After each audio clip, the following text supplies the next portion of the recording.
একদম ঘরোয়া কিছু উপকরণ দিয়ে এত মজার একটা চিংড়ি মাছের মালাইকারি দেখাবো খুব সহজ রেসিপিতে, আর যাকেই খাওয়াবেন প্রশংসা অবশ্যই পাবেন। আসসালামু আলাইকুম, আমি হাফসা। চিংড়ি মাছের মালাইকারি অনেকেই অনেকভাবে করে থাকে, কিন্তু এভাবে করে আমি সবচেয়ে বেস্ট রেজাল্ট পেয়েছি। এবার আমি কিভাবে চিংড়ি মাছটা কেটে নিলাম সেটা দেখাচ্ছি। আপনি চাইলে খোসা ছাড়িয়েও কেটে নিতে পারেন, কিন্তু চিংড়ি মাছের খোসা ছাড়ালে মাছটা অনেকটা পরিমাণে ছোট দেখা যায়, এজন্য আমি এভাবে করে কেটে নিচ্ছি। চিংড়ি মাছের মাথার ধারে যে সুরগুলো থাকে সেগুলো আমি সুন্দর করে সমান করে কেটে নিচ্ছি, আর চিংড়ি মাছের পাগুলোও কেটে নিব। বড় সাইজের কেচি দিয়ে মাছটা কাটলে অনেকটাই সুবিধা হবে কাটতে। এবার চিংড়ি মাছের পাগুলো কেটে নিব। চিংড়ি মাছের যে চোখা সাইডটা আছে সেটা কেটে ফেলে দিব, আর সেখান থেকে চিংড়ি মাছের যে রগটা বের হয় টান দিলে সুন্দর করে বের হয়ে যাবে, সেই রগটাও বের করে নিচ্ছি।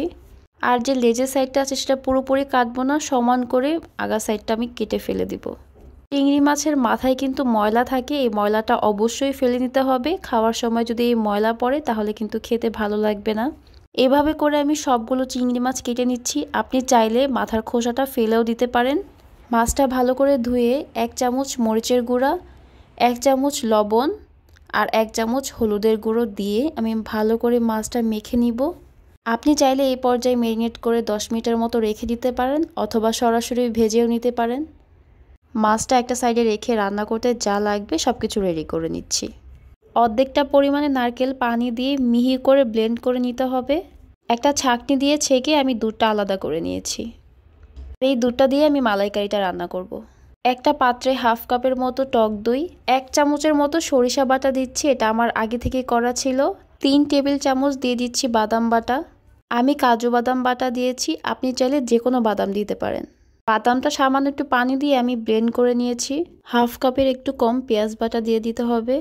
1 চামচ দিয়ে দিচ্ছি লাল মরিচের গুঁড়া, 1 চামচ দিয়ে দিচ্ছি জিরার গুঁড়া, আর 1 টেবিল চামচ দিয়ে দিচ্ছি টমেটো সস।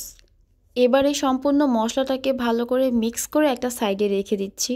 একটা কড়াইতে হাফ কাপ তেল দিয়ে দিতে হবে। দিয়ে দিব 1 কাপ কুচি করে রাখা পেঁয়াজ। পেঁয়াজটাকে ব্রাউন হয়ে যাওয়া পর্যন্ত ভাজবো। ভাজা হয়ে গেলে আমি পেঁয়াজ বেরেস্তাটা সুন্দর করে উঠিয়ে নিচ্ছি।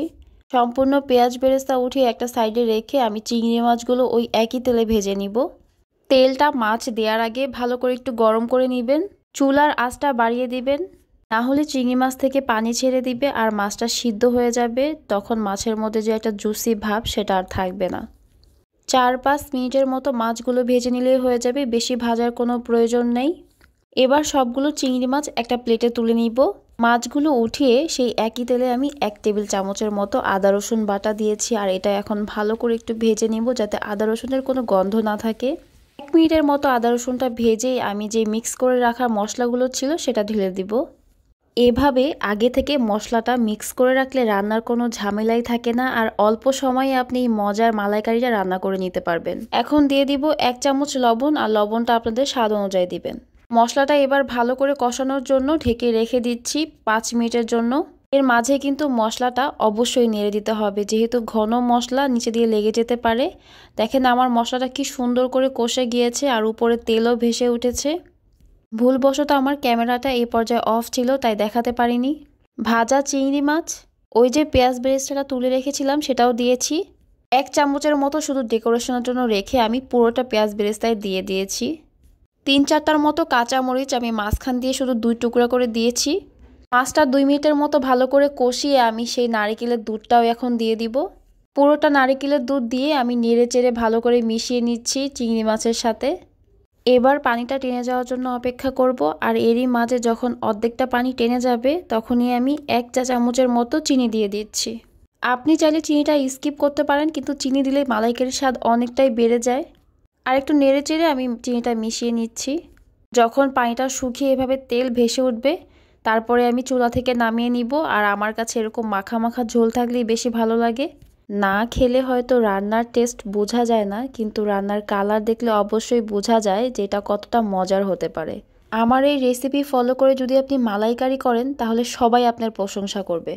এইভাবে একবার মালাইকারি রান্না করলে দ্বিতীয়বার অন্য কোনোভাবে আপনি মালাইকারি রান্না করবেন না, ইনশাল্লাহ, এটা আমার বিশ্বাস। বাসায় ট্রাই করে অবশ্যই আমাকে জানাবেন। আর আমার আজকের রেসিপি যদি আপনাদের কাছে ভালো লেগে থাকে তাহলে একটা লাইক করতে ভুলবেন না।